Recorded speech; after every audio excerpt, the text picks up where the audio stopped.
Get ready to hear the story of one of the most brutal deaths ever recorded among rulers. This is a story my historian grandfather told me in detail when I was older, and I have to warn you, it shocked me deeply, and it might do the same to you. Now let me ask you something.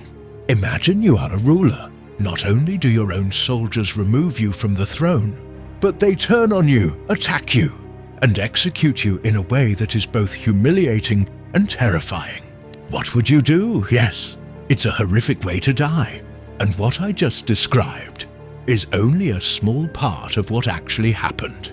Today, I'm going to tell you the story of a young sultan who became the ruler of the great Ottoman Empire at just 14 years old, Sultan Osman II, known in history as Young Osman. And as I tell this story, you should know some of the most disturbing details will have to remain unspoken. Early 17th century, the Ottoman Empire was still one of the most powerful states in the world. But behind that power, a growing problem was beginning to emerge. And that problem came from within the empire's most powerful military force, the Janissaries. Once known for their discipline and loyalty, they had begun to realize their own power. And over time, they became increasingly difficult to control. It was during this period that a very young sultan ascended the throne, Osman II. He was only 14 years old when he became ruler, forced into responsibility after the early death of his father. But his age did not limit his thinking. Osman was highly educated. He spoke multiple languages, supported the arts, and had a sharp, observant mind. And in a short time, he recognized the empire's greatest weakness. And more importantly, he decided to fix it. His plan was clear: break the power of the Janissaries and replace them with a new, more disciplined army, one that would be directly loyal to the Sultan. This was an extremely radical idea, and at the same time, a very dangerous one, because this wasn't just a military reform. It was a direct challenge to an established power. Osman tried to move carefully, but the palace was far more complex than it appeared. Information leaked, whispers spread, and even the smallest actions were being watched. Young Osman was determined to restore the empire to its former glory. But at such a young age, he was already making decisions that carried enormous consequences. And some of those decisions did not strengthen him. They isolated him, because loyalty in the empire was no longer what it once was. It had slowly turned into something else. A system influenced by interests and money. For centuries, the Ottomans had followed a harsh tradition. To secure the throne, royal brothers were executed. It was seen as cruel, but necessary for stability. However, over time, this practice had begun to fade. One of the key figures behind this shift was Kösem Sultan. She did not want her sons to be killed. Interestingly, Osman was not her son, but she had raised him. Even so, there was always an unspoken fear, a fear that Osman might one day turn against her own sons. At the same time, the public was growing uneasy. Many believed that if Osman failed, there were other princes who could take his place. And then everything changed. Young Osman made a decision, one that would echo across the empire. He ordered the execution of his brother, Prince Mehmed. This decision shocked not only the palace, but also the people, because now a new question began to spread. How far was this young sultan willing to go for power? And it wasn't just the public. By making this move, he had also turned one of the most powerful figures in the empire against him, Kösem Sultan. But the problems didn't end there. 1621, a difficult year for the Ottoman Empire. Osman led a campaign against the Polish-Lithuanian Commonwealth. But the campaign did not go as he had hoped.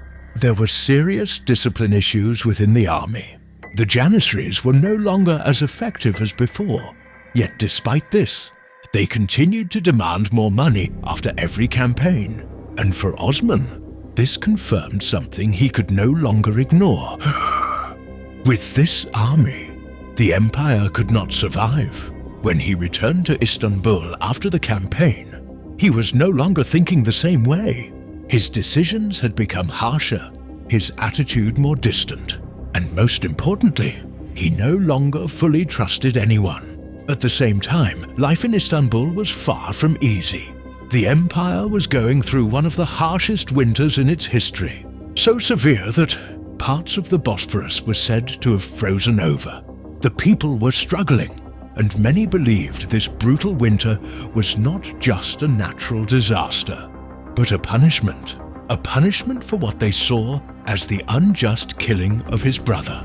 Because of this, public anger toward young Osman grew even stronger. Economic problems were increasing, and dissatisfaction was spreading. And as history has shown time and time again, when the people suffer, their anger eventually turns toward those in power. Inside the palace, however, there was a quieter, but far more dangerous tension. The Valide Sultan, Kösem Sultan, she was one of the most powerful figures in the empire, experienced, patient, and she knew exactly how to maintain her influence. But young Osman wanted to limit that influence, and this sparked an invisible struggle within the palace. There was no open conflict, but the sides were clear. While Osman was planning to weaken the Janissaries, he was also trying to strengthen his own authority. But with every step he took, he created a new enemy, and perhaps his greatest mistake was this: he tried to change too many things at once. Before his power was fully secure, as time passed, whispers in Istanbul began to grow. First, quiet rumors, then open criticism, and finally, anger. Now it wasn't just the palace. The streets were restless too, and this unrest was about to spiral out of control. Perhaps young Osman saw all of this coming, but he did not step back. Because some leaders, even when they realize their mistakes, do not stop. They continue.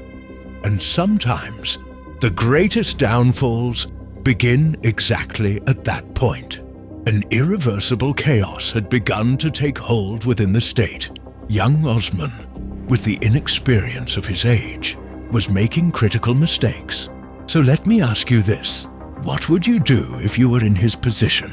The most powerful military force in your empire is no longer under your control, and at the same time, it is strong enough to stand against you. Would you confront them, or would you choose to ignore it? Young Osman chose the first option, and that decision became the turning point of his fate.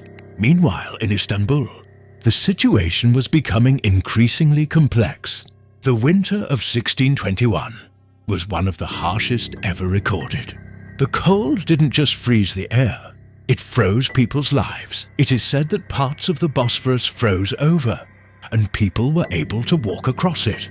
But behind this striking image, there was a darker reality: hunger, poverty, and a growing anger.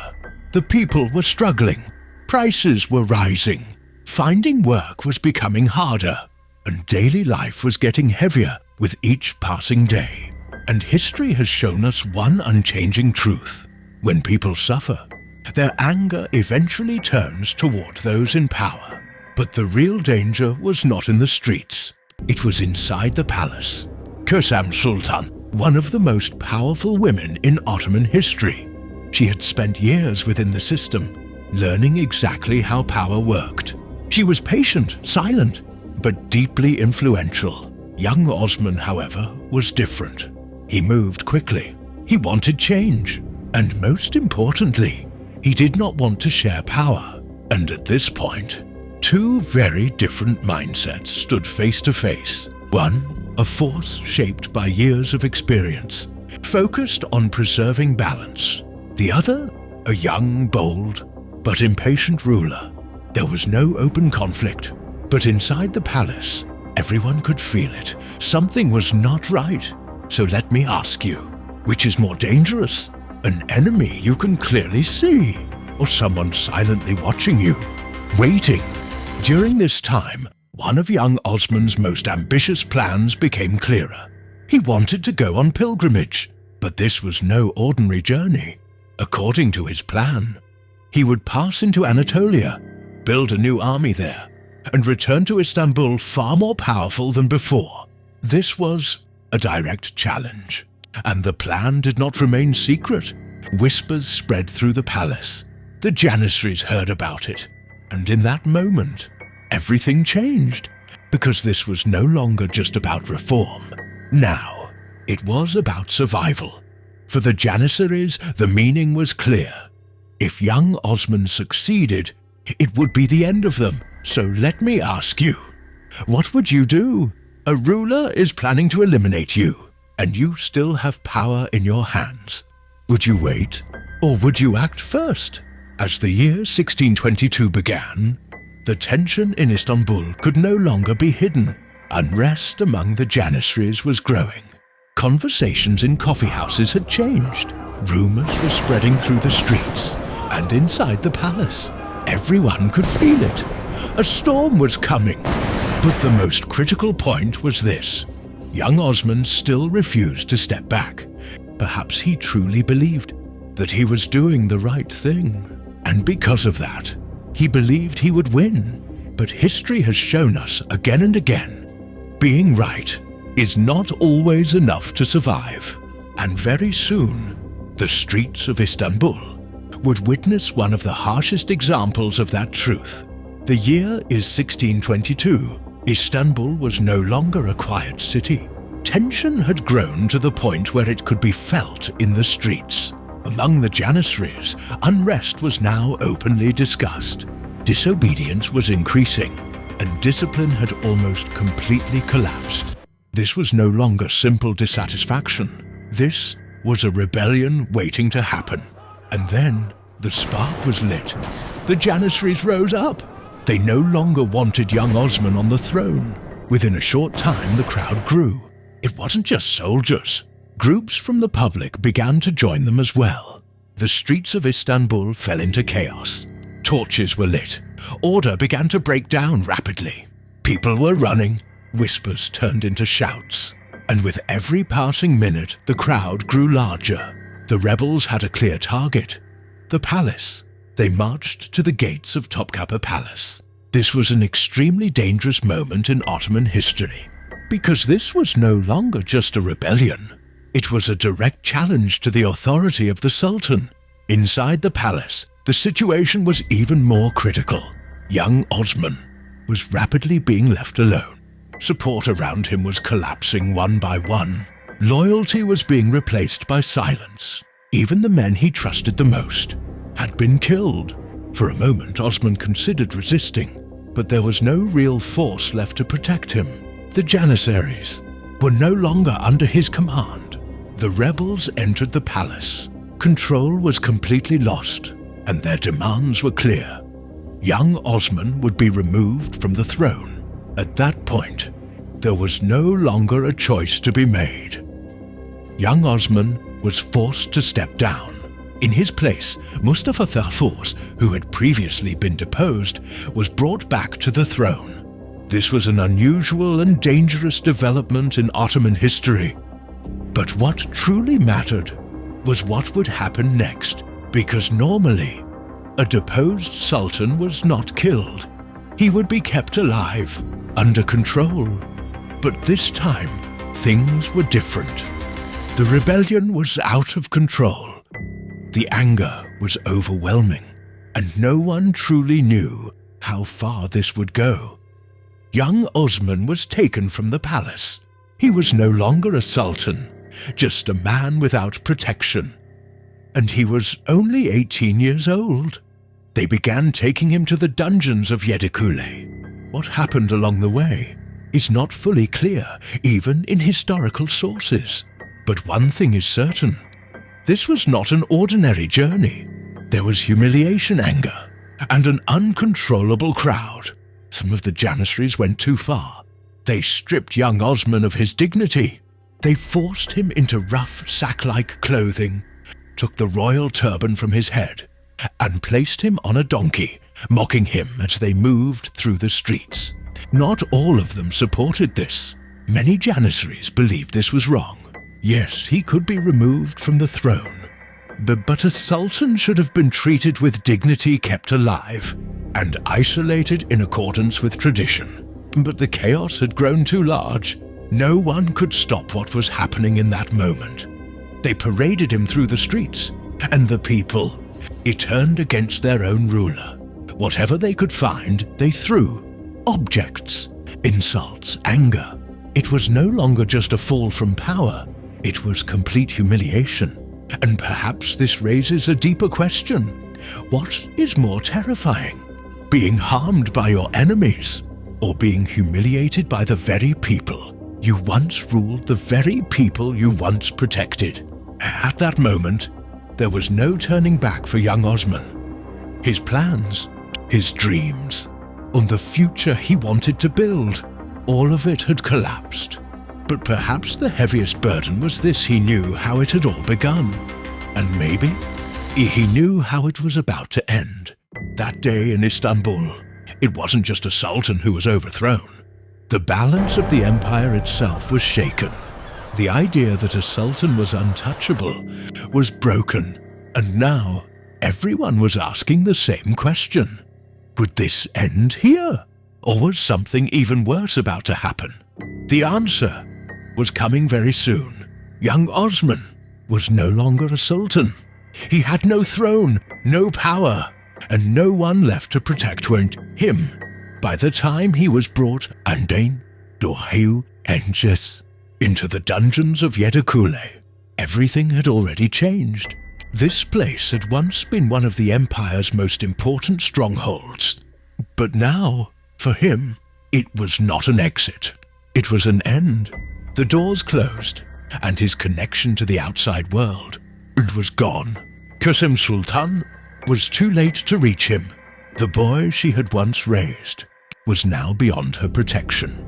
Young Osman pleaded. He begged for mercy, not only for himself, but in the name of the dynasty he belonged to. Historical sources differ in their details, but they all agree on one thing. This was not an ordinary end. Young Osman fought to resist until the very end, because deep down, he still wanted to live, but there was no longer any order around him. No court, no system of judgment, no authority to turn to. There was only uncontrolled anger. So let me ask you, what is the hardest moment for a human being? To fight, or to realize that nothing can be changed anymore?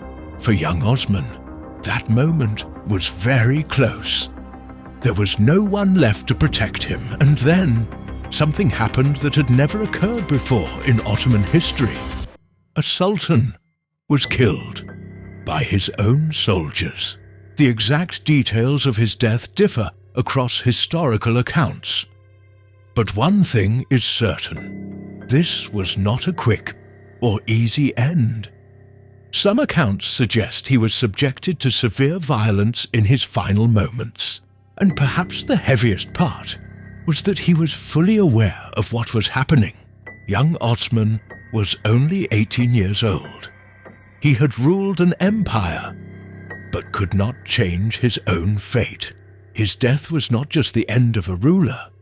After this event, nothing in the Ottoman Empire would ever be the same again, because everyone had now seen the truth. The throne was not as powerful as it seemed, and power did not always belong to the one who held it. The story of young Osman reminds us of one thing: seeing the truth is not always enough. When you act on it, and how you act on it, can sometimes matter more than life itself. And sometimes those who try to create the greatest change are the ones history punishes the most. What happened in Yedikule in 1622 was not remembered as just a death, but as a turning point. And even today, when this story is told, one question still remains. If he had waited just a little longer, could everything have been different?